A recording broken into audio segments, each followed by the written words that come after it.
Welcome to ಸಂತೋಷ ಶಿಕ್ಷಣ YouTube channel. ಆತ್ಮೀಯ ವೃತ್ತಿ ಬಾಂಧವರಿಗೆ ಸ್ವಾಗತವನ್ನು ಕೋರುತ್ತಾ ಈ ವಿಡಿಯೋವನ್ನು ಪ್ರಾರಂಭಿಸೋಣ. ಈ ವಿಡಿಯೋದಲ್ಲಿ 2026ನೇ ಸಾಲಿಗೆ ಪರೀಕ್ಷಾ ಪೇ ಚರ್ಚಾ ಕಾರ್ಯಕ್ರಮದಲ್ಲಿ ವಿದ್ಯಾರ್ಥಿಗಳು ಶಿಕ್ಷಕರ ಲಾಗಿನ್ ಮೂಲಕ ಹೇಗೆ ಭಾಗವಹಿಸಬೇಕು ಎಂಬ ವಿಷಯದ ಕುರಿತು ಚರ್ಚಿಸೋಣ. ಮಾನ್ಯ ಪ್ರಧಾನಮಂತ್ರಿಗಳು ಪ್ರತಿ ವರ್ಷದಂತೆ ಪರೀಕ್ಷಾ ಪೇ ಚರ್ಚಾ 9ನೇ ಆವೃತ್ತಿಯಲ್ಲಿ ನವದೆಹಲಿಯಲ್ಲಿ ಮಕ್ಕಳೊಂದಿಗೆ ಸಂವಾದ ನಡೆಸಲಿದ್ದಾರೆ. ಮಕ್ಕಳಲ್ಲಿರುವ ಪರೀಕ್ಷಾ ಭಯವನ್ನು ಹೋಗಲಾಡಿಸಲು ಈ ಕಾರ್ಯಕ್ರಮವನ್ನು ಪ್ರತಿ ವರ್ಷ ಆಯೋಜಿಸುತ್ತಾ ಬಂದಿದೆ. ಕಾರ್ಯಕ್ರಮದಲ್ಲಿ ವಿದ್ಯಾರ್ಥಿಗಳು ಶಿಕ್ಷಕರ ಲಾಗಿನ್ ಮೂಲಕ ಹೇಗೆ ಭಾಗವಹಿಸಬೇಕು ಎಂಬುದನ್ನು ತಿಳಿಯೋಣ. ಗೂಗಲ್ನಲ್ಲಿ innovateindia.mygov.in ಎಂದು ಟೈಪ್ ಮಾಡಿ ಸರ್ಚ್ ಕೊಡಿ. ಸರ್ಚ್ ಕೊಟ್ಟಾಗ ಈ ರೀತಿ ಇಂಟರ್ಫೇಸ್ ಓಪನ್ ಆಗುತ್ತದೆ. ಕೆಳಗಡೆ ಸ್ಕ್ರಾಲ್ ಮಾಡಿ ಪರೀಕ್ಷಾ ಪೇ ಚರ್ಚಾ 2026 ಒಂದು ಆಪ್ಷನ್ ಎನೇಬಲ್ ಆಗುತ್ತದೆ.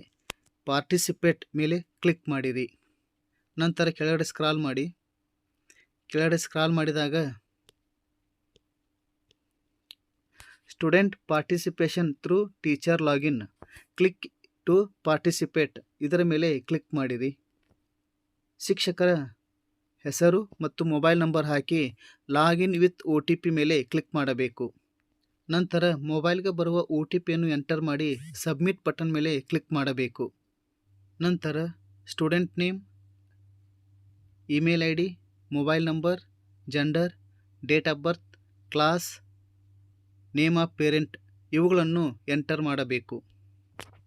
ನಂತರ ಸ್ಕೂಲ್ ಡೀಟೇಲ್ಸ್ನಲ್ಲಿ school name, board, address, country, state, district, pin code ಇವುಗಳನ್ನು ಎಂಟರ್ ಮಾಡಬೇಕು. ನಂತರ question to PM submit a question of your choice related to life skill, exam preparation and stress.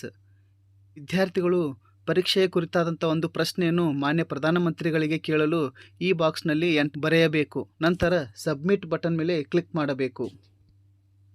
Okay button ಮೇಲೆ click ಮಾಡಿರಿ. ಈ ರೀತಿಯಾಗಿ ವಿದ್ಯಾರ್ಥಿಗಳು ತಮ್ಮ ಶಾಲೆಯ ಶಿಕ್ಷಕರ ಲಾಗಿನ್ ಮೂಲಕ ಪರೀಕ್ಷಾ ಪೇ ಚರ್ಚಾ 2026 ಕಾರ್ಯಕ್ರಮದಲ್ಲಿ ಭಾಗವಹಿಸಬಹುದು ಎಂದು ಹೇಳುತ್ತಾ ಈ ವಿಡಿಯೋವನ್ನು ಇಲ್ಲಿಗೆ ಮುಗಿಸುತ್ತೇನೆ. ಎಲ್ಲರಿಗೂ ಧನ್ಯವಾದಗಳು.